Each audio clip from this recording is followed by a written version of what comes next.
There are moments created by master filmmakers which unleash our childhood fears. Something can come in and bite you on the neck and turn you into this horrible vampire. They infuse our nightmares. The film was so strong that I was sort of worried that I caught some plague off the film. And terrify us. Almost every horror movie now has that last little They push the boundaries. It's those moments when you think this filmmaker is dangerous. They make us scream. For half the movie, I was like, and jump out of our seats. First time the shark jumped up, and I jumped. I didn't go out and around like, Daddy. It was just boom, boom. These are the moments we never forget. Even Pinhead, who doesn't do a decent, nice thing through 8 movies, but somehow or other still manages to get fan mail from women who would like to bear his children. Presenting the 100 scariest movie moments. A countdown of the greatest moments of cinema shop.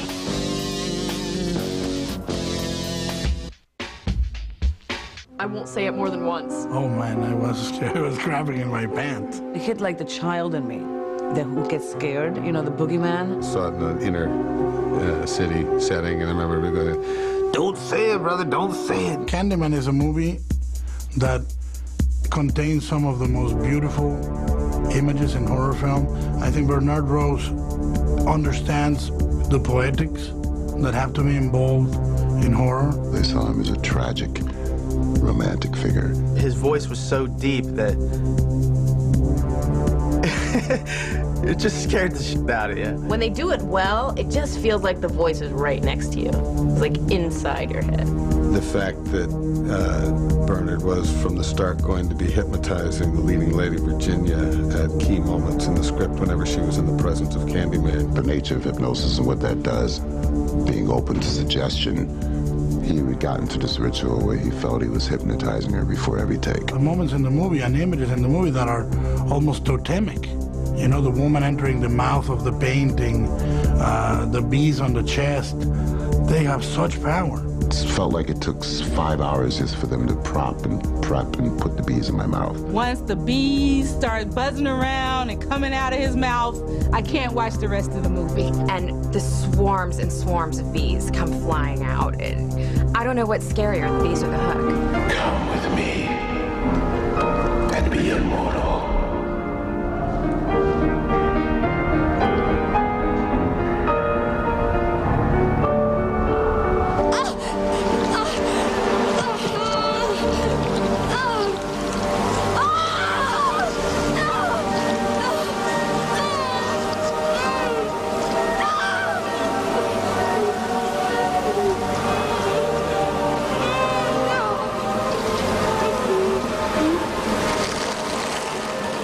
My dentist's assistant, when her kids don't go to bed on time, she goes to the mirror in the hallway and starts to say Candyman into the mirror, and she never has to reach 5 times because they've already gone to bed.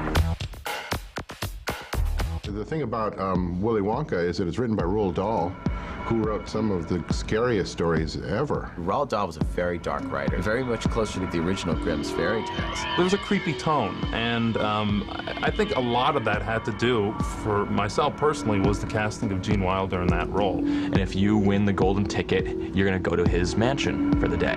And this was a big deal because to go to Willy Wonka's was like every child's dream. Having your own chocolate factory, it's everything you want as a kid. But it also punishes the kids for doing things that kids do. Willie invites all the children who've won the contest into the riverboat to go down the Chocolate River through the tunnel as we go to another place. Sure, get in the boat. And all of a sudden, you're in a psychedelic, bad acid trip. Oompa, oompa, oompa dee dee. The Oompa Loompas are perhaps the most terrifying little people in any movie. And that music starts, and you start singing that, there's no way we're going. And we show no signs of flowing! Is the Grizzly Reaper flowing? The kids are freaking out, and there's all these weird, like, you know, student film style shots. You're in the hands of this madman. That movie took a hard left turn. A hard left turn. You're going to Candyland, and all of a sudden it's like, ah!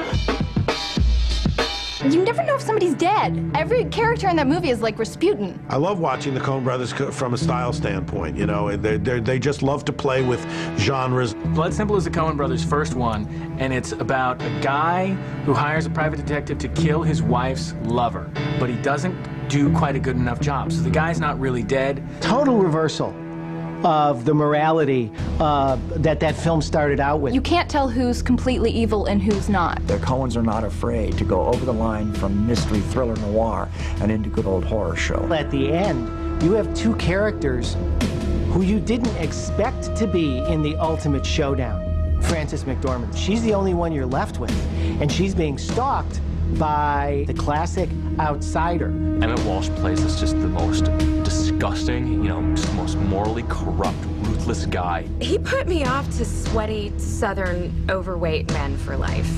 He's beyond all the morality of this community. He can do anything. So eventually you have to do the unthinkable to him.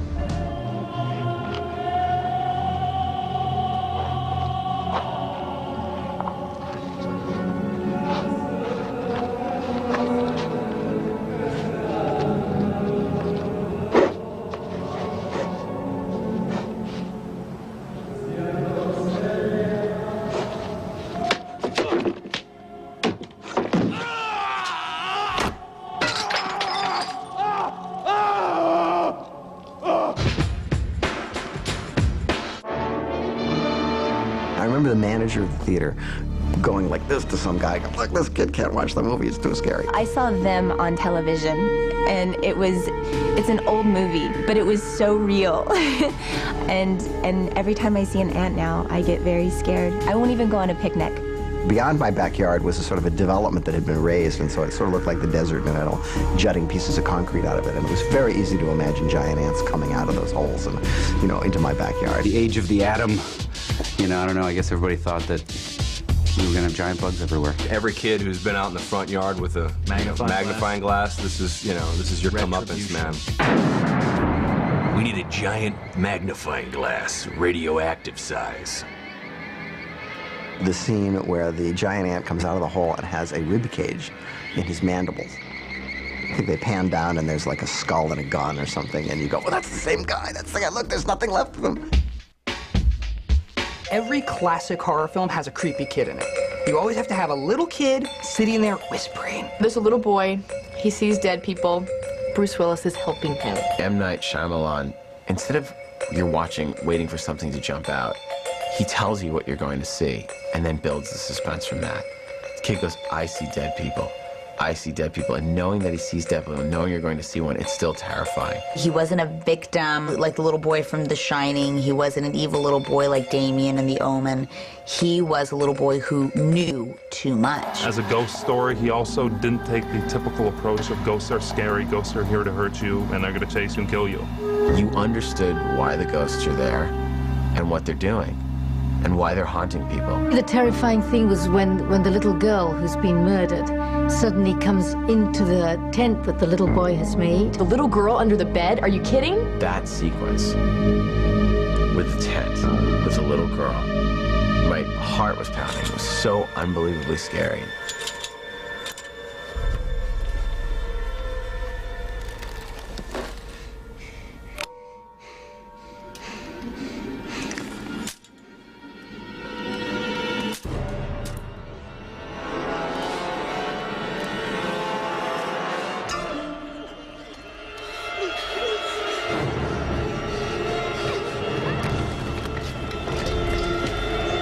Sense does so well is it milks the scare from both the real world and the supernatural world.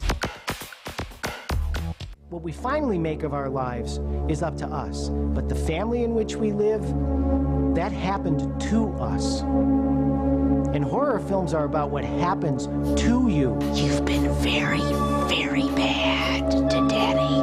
We see this decimated family and this man cleaning himself up and leaving to go on and join another family And it's that first scene that lifts him beyond just being a mad character. He starts to court the single mom and take her out. Before you know it, he's just married into the family and then kills him. He goes downstairs to the basement and he has this real meltdown. You're a good boy. He's a good boy. Isn't he a good boy? Your daddy's little angel. Why don't they just leave me alone? Let me out. Let me out. We are going to keep this family together. You had better believe it.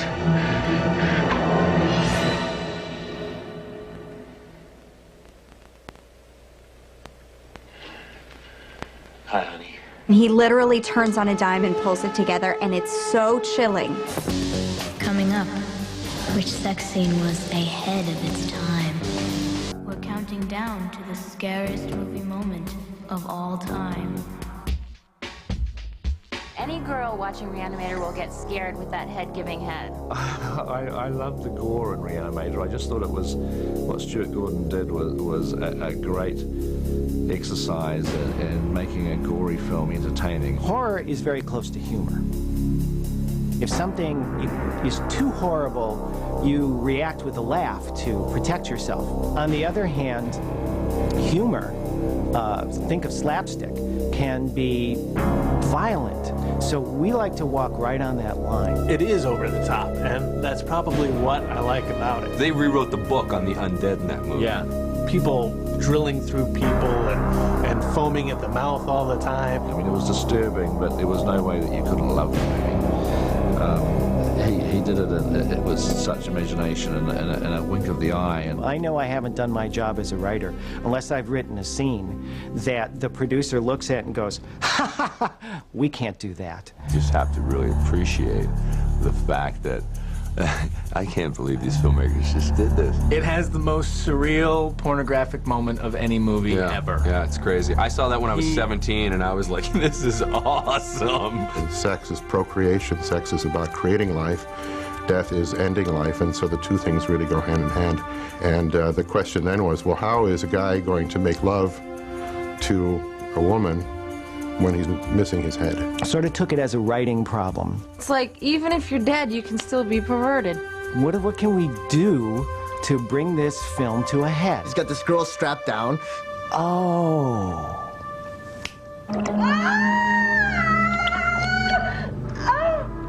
You will.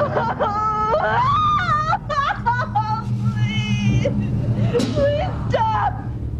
Let me go! That's it, my dearest Meg. More passion. Oh my God! Yes, my love. Talk about some good head. Ooh, that's a typical guy. Right there. Every film should show you something you've never seen before. And I think we did. The old Universal Pictures, I mean, you have movies like The Black Cat, you know, which are so sick. I mean, you know, that picture's deeply perverted. The scene in The Black Cat where he's cutting off, you can only see it in the shadow, but it looks like he's cutting off Karloff's face. It's more now when I watch it that I think, like, wow. It kind of just plays in the most painful thing, the most painful way to go. You know, have your skin ripped off. Do you know what I'm going to do to you now? No? Did you ever see an animal skin, Hjalmar? That's what I'm going to do to you now. Tear the skin from your body. Slowly.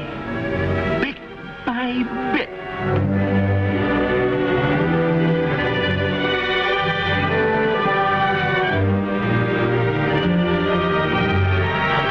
To hang on your own embalming rack, Hjalmar. Everything about that movie's sick, and you know, that's a movie about necrophilia. Having sex with dead people, that's gross.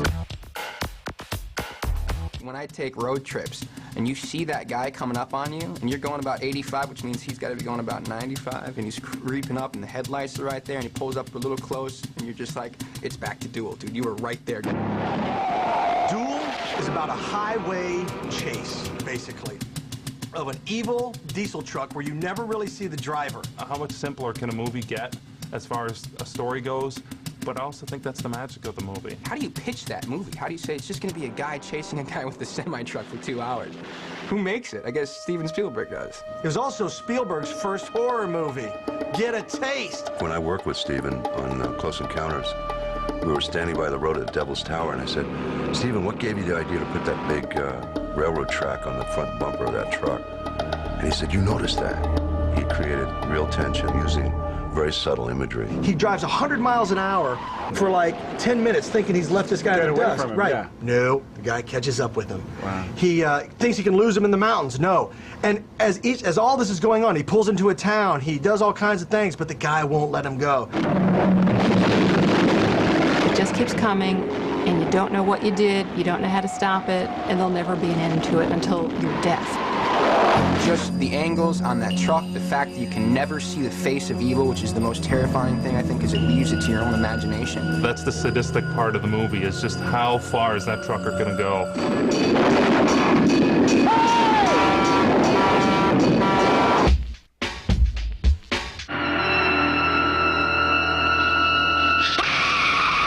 It's that sound. That's the thing. I think the most successful horror films use all of our senses against us.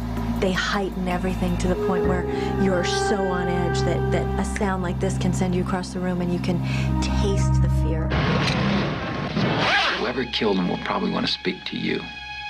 I don't know anything. Dustin Hoffman sees his brother killed, and he gets drawn into something that's just way above his head. I'd like to use you as possible bait.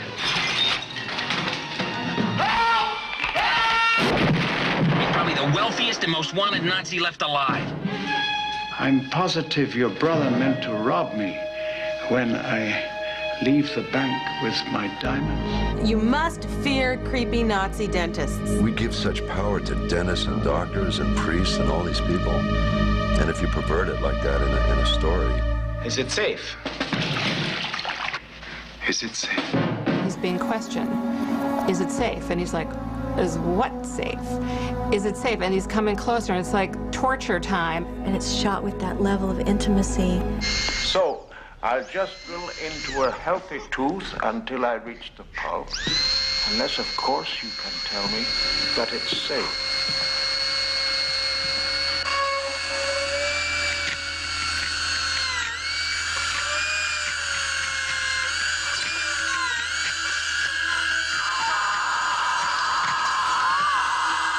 It's palpable. You can feel it. Paris. On a quiet street, in an old building, a dead woman's vacant apartment is waiting. Waiting for the tenant. To me, it was so disturbing because it messed with my head. That movie just is so disorienting the whole time. Roman Polanski has a tendency to kind of like add in that element of the supernatural into something that is just so realistic. We overhear things, bits and pieces of conversation when we pass by or through the walls or in an elevator, walking out the front door. We don't know the secret, personal, hidden lives of the people that we call our neighbors. The stuff with the tooth is very disturbing. He finds a tooth in a wall, and you know, his expression as he's sort of pulling it out and looking at it is the same as mine, of like, what the hell is this? Who put it there, whose tooth it is, what it's for, what it means in the narrative, what the hell's going on. I didn't know if I was going crazy or the lead character was going crazy. He kept thinking that things were happening, but then it didn't seem like they were happening, but then they were, but then they weren't. So I found it very disturbing. It gave me the willies for a couple of weeks. Lieutenant. Bill Paxton called me up and said, Lance, I know about this script. It's a great script. And I said, well, what is it, Bill? He said, it's a vampire western. And I said, oh, come on, Bill, for God's sake. It sounded like the worst movie I've ever heard of. And then I got the script and read it, and I couldn't believe it. It's kind of a cross-genre film. It mixes together elements from horror, westerns, the road movie. I thought of ourselves as nocturnal nomads. Lance Henriksen in Near Dark was the leader of this vampire group who ride around in this van that windows are all blacked out. And when they attack people, it's a wicked, full-blown, raw attack. The movie's also celebrating their immortality in a way. We felt like we never attacked anybody that didn't have it coming. Like lowlives and people that were trying to carjack us, or, you know, we kind of laid the bait out, and anybody that took it paid. The scariest scene was Bill Paxton's in this bar, and you know, there's all these bikers and stuff, and the whole crew's in there, and then they start messing with them, whatever, and Bill Paxton just starts ripping these guys apart. Yoo-hoo!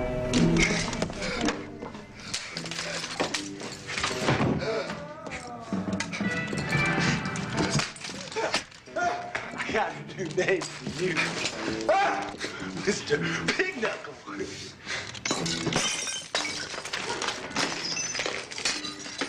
You having a little trouble with your hog leg there?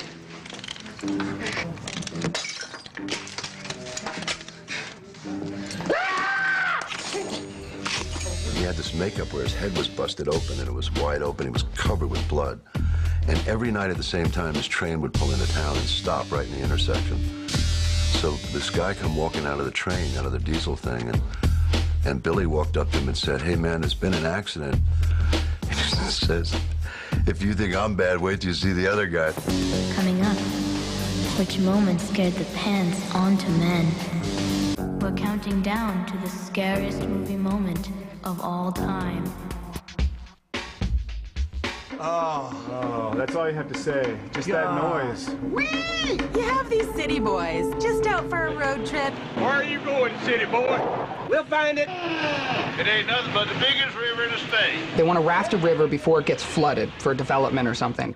They're, going to this virgin landscape. Nothing very unusual about them. Suburban guys like you or your neighbor. It seemed like this innocent trip that we would all take on the weekend. We're going to go canoeing up in the backcountry. They don't care about anybody there. They don't care about the place at all, really. And so that, that comes back to bite them in the ass, literally. What was their first mistake? You do not mock the locals. This is a town that has 5 teeth. None of them are in the same head. Not only locals, but retarded, incestual, inbred, deformed locals. These are the men who decided not to play golf that weekend. The wilderness is the great equalizer, okay?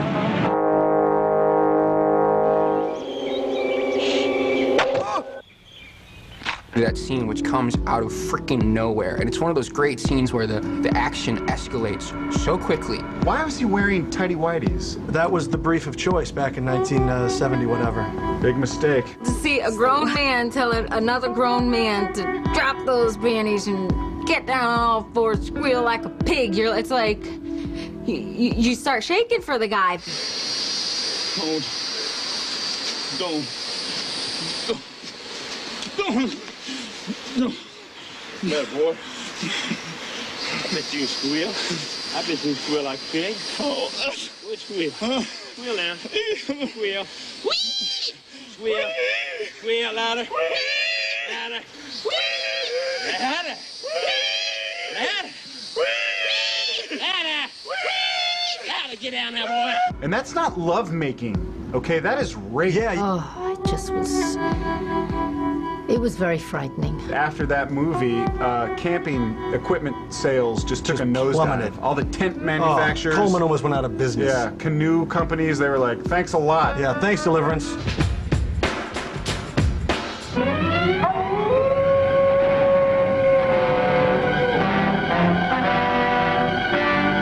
The thing about the Wolfman is that he's a very sad character, and I think that's something that Lon Chaney Jr. brought to it. The hook for me was how tragic he was, how sad it was. It was out of his control. Those scenes in the fog, in the forest, are exceptionally good, and the film is very well photographed. The Jack Otterson sets and the forest and the fog, like a fairy tale. What the hell country is this? Is this Germany? Is this Bavaria? Is this Switzerland? Is this Italy? Where the hell are we? It's actually set in the year it was made, but yet there's a timeless feeling. The transformation scene is still an extraordinary moment of movie magic. It was still a shock to see Chaney as The fully transformed Wolfman, another magnificent makeup by Jack Pierce, who created most of the classic Universal monsters. What was scary about the Wolfman was that it was a man. You know, you still saw that this was a man, and he had wolf-like teeth, and he had some hair on his face, and that was scary. And it was always weird to me that the Wolfman would kill people by strangling them.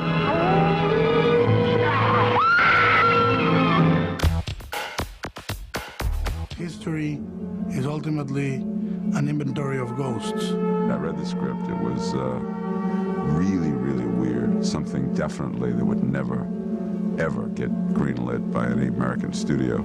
I hate Hollywood movies with children as happy, brainless creatures that spout one-liners. And I try to put that in Devil's Bag on how unsafe it is to be a child. You know, many times I saw children almost kill each other. Some of the imagery in that, of the dead boy with the blood flowing, I thought it was very beautiful. And the fact that it takes place during the Spanish Civil War. And I wanted the ghost story to be a metaphor for the war, and the war to be a metaphor for the ghost story. An awful lot of ghost stories are about guilt, and that's largely what The Devil's Backbone is about.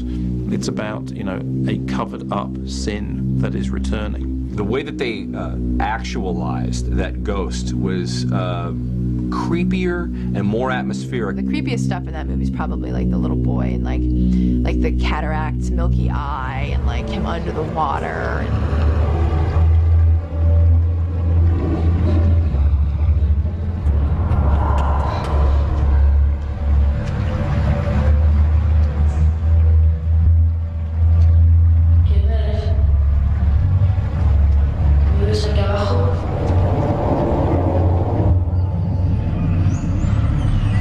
There's such a simplicity to all of the work in that film that's what makes it truly horrifying. A spiritual experience is not always just the one that lifts you above. It's also the one that shows you fear. I think fear is an incredibly useful feeling to have. A guy goes up into his attic and plugs his theremin into his Mesa Boogie bass amplifier, turns it up all the way, and realizes that there are dangerous creatures living in his house, but it's really another dimension. The symbolism just really made it a lot more terrifying and set a mood, set a feel. It was so strange because it was an Italian horror film, but it was set in, I guess, New Orleans. Lucio Fulci, when you look back at his work, you really can see a genius. It was the sheer number of the undead coming at you. I mean, it was apocalyptic. One really creepy, far-out moment, there is a little girl that reappears, and they're in this, like, hospital-type complex with several bodies around, and the girl looks over, she is shot in the back of the head, and the blast is so intense that her face is blown completely away.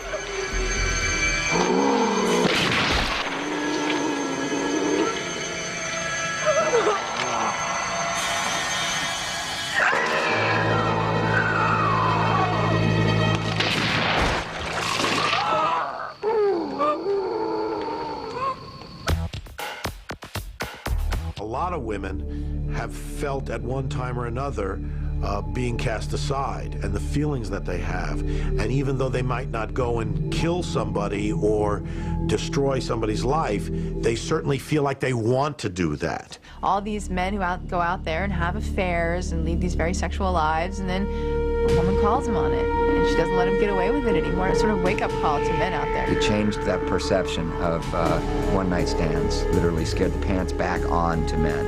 And she just like messed up that guy. I won't be ignored, Dan. I don't think anyone had ever seen a woman go crazy like that. I'd heard that every actress in town wanted that role, and she came in and just blew him away. And she was so ballsy. Glenn Close, she's coming off the Big Chill, I think, in this movie. She's like, yeah, Big Chill, great family movie, you know, lots of fun, fun music.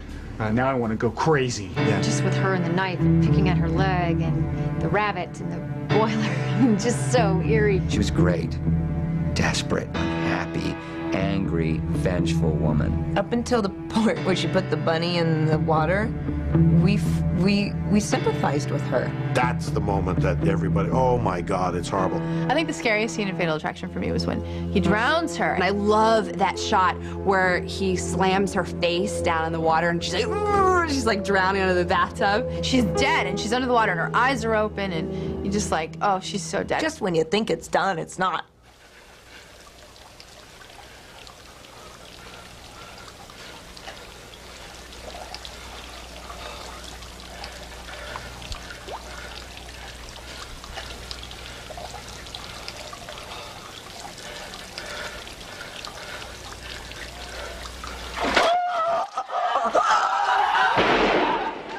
It's like the quintessential horror film ending. And she has this like look on her face like, love me, bang, bang. That's such a scary moment, but I'm so glad they didn't use the original ending. She needed to be killed. I mean, she needed to go down, not on her own will. Aggressive girls with curly blonde hair could not get a date after this movie. It's a fantasy movie for women who have been rejected.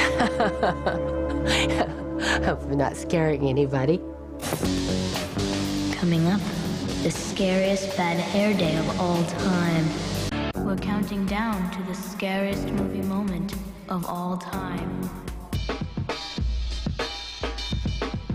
I hope I never see a Pinto again in my life. Stephen King manages to turn this beautiful Saint Bernard into something that you will fear for the rest of your life. Big dogs, scary. Big dogs with rabies, scarier. There's this beautiful animal that's really sick, and this little 4-year-old kid who's helpless. Dog attacks car, locked in car.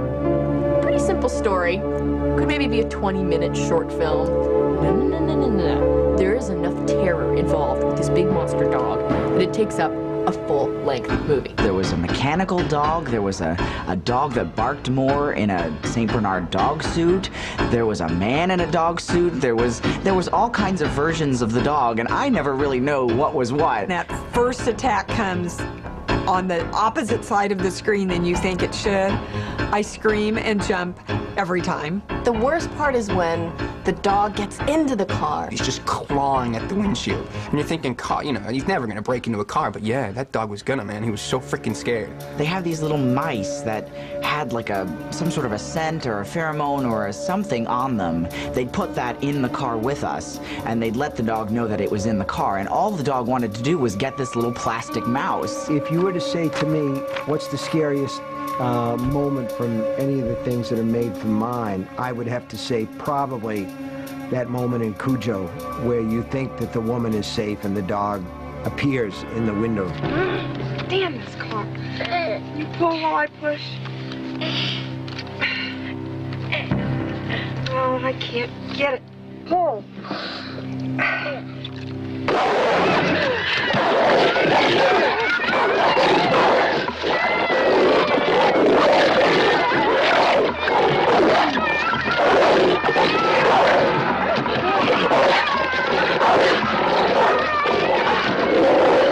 Your neighbor's dog that you think is cute and cuddly right now, if it gets bit by like a bat, which are very common in pretty much all of America, there's a good chance you'll turn into Cujo.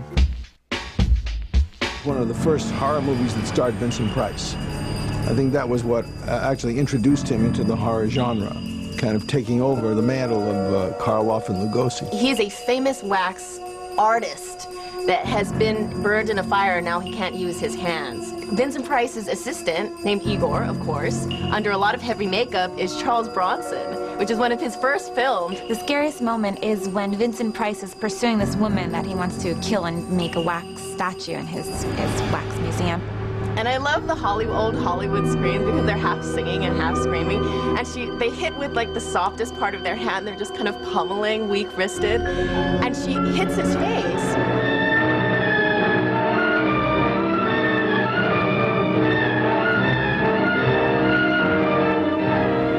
Everything I ever loved has been taken away from me. Not you, my Marie Antoinette, for I will give you eternal life.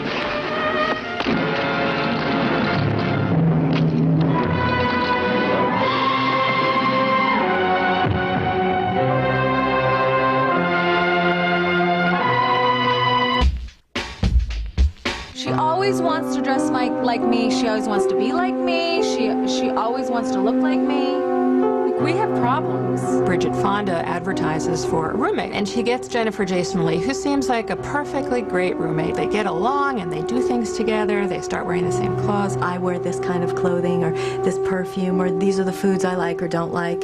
And you start to define yourself by your likes and dislikes. And I think when someone completely emulates those things and takes them over, that's partially your identity.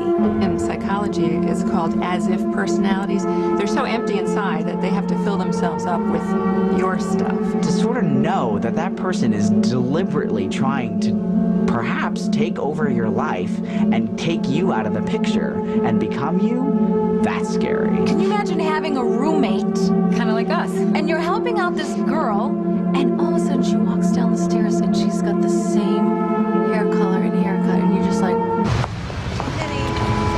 it'll be fine. Come on. Thank you.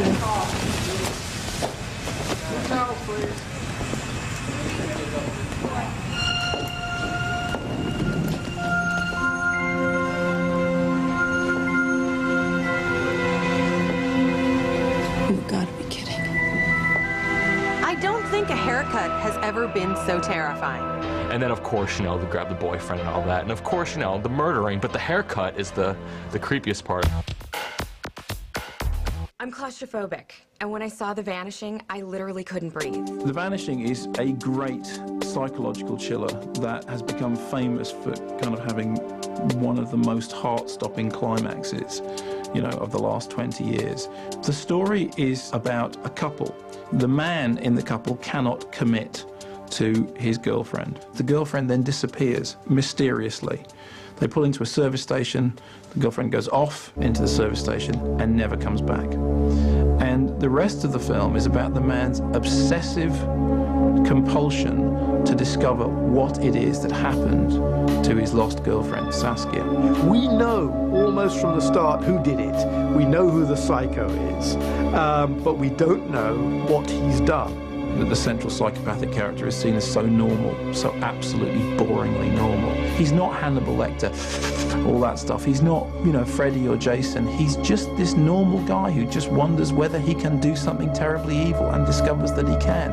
The hero spends years trying to find out what the guy did. Our hero agrees in the final reel of the film to take a sleeping tablet on the understanding that having taken this sleeping tablet, he will find out, finally, what it is that happened to his girlfriend. And you don't quite know what it's going to be. You know the character's in danger, but you believe in your soul, because in every Hollywood movie you've seen, they're going to catch this guy.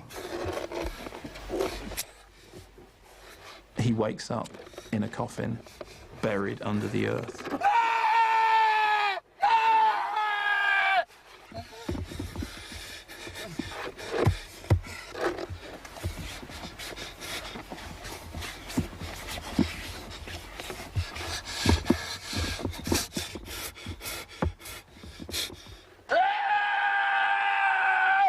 The truth is your own death.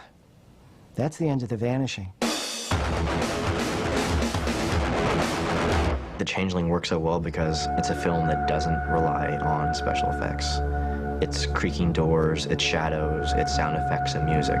George C. Scott is much of the reason the movie works, because he's so gruff, he's so real, he's painfully human. George C. Scott's daughter dies at the beginning of the film, and he finds a memento of hers, which is this little rubber ball. Part of his process of letting go and accepting the fact that she's died is he takes the rubber ball out to a bridge and he throws it over the edge. And he drives back to this mansion.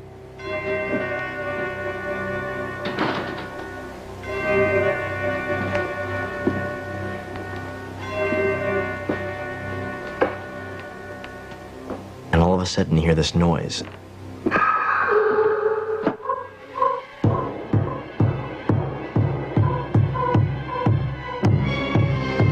It just gives me the chills.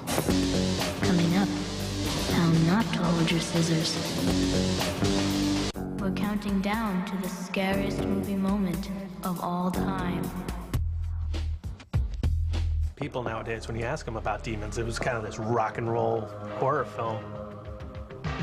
I went to the premiere of Demons in Rome, and the audience was just incredible. I mean, they went wild. It was almost like actually watching what was going on the film itself. The idea that it all takes place in a movie theater.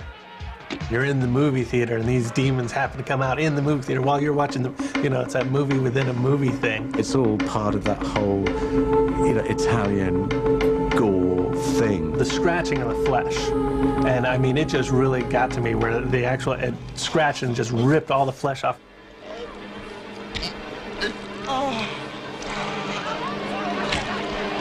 Get out! Everybody get away! Get out! What are you waiting for? Run!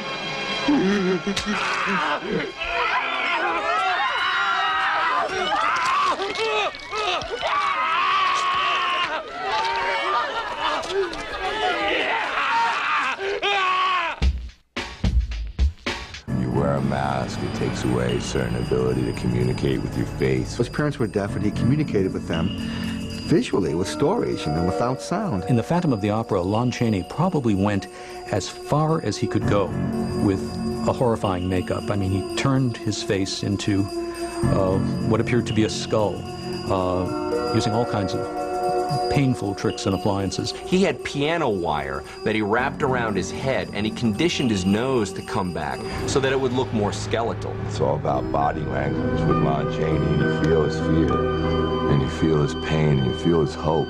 Every time Lon Chaney had to be in the mask, and he had to emote, he'd build a different mask, one that was a little bit slightly more like inquisitive, surprised. So every time he'd turn around when they do that shot, it almost looked like he was acting through, these various layers that he had to put on. That image of him being demasked stayed with me. It was imprinted in my mind for years. The unmasking scene was one of the big shock moments of the silent cinema, and audiences reportedly just shrieked when Mary Philbin pulls that mask off.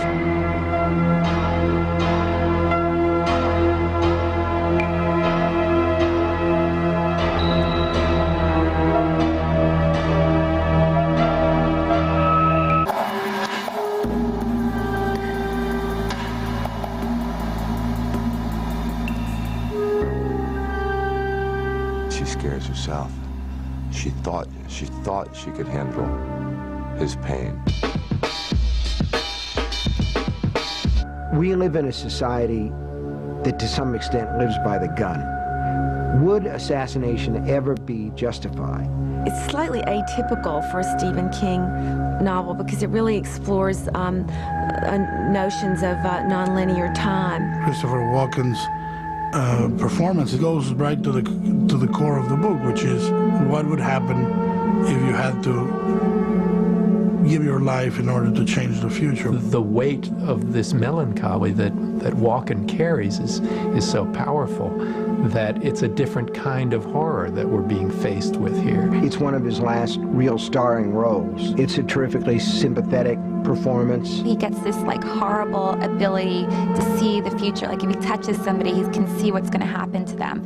So it's another one of those things where you're screaming at the screen, believe him, he can really see the future. Christopher Walken's a psychic and he's trying to save the president, and Martin Sheen, just nobody's following and nobody believes him, and then he touches somebody and he gets a flash of what's going on and nobody wants to believe him, and it's like he's a crazy person. The psychokinetic parts of it are the horrific MacGuffin. But what makes it work is how powerful Walken's character is. The scariest scene in the movie has to be, that's totally Cronenberg. When the guilty assistant sheriff puts the scissors and opens his mouth and commits suicide by scissors. The amount of force that he's going to have to hurl himself at these scissors, he's going to have, it's a lot of muscular power, and on his face, too. Only Cronenberg can imagine such a ritualistic, almost Japanese-like suicide, but with scissors. and it's what you don't see that makes it the most hurtful.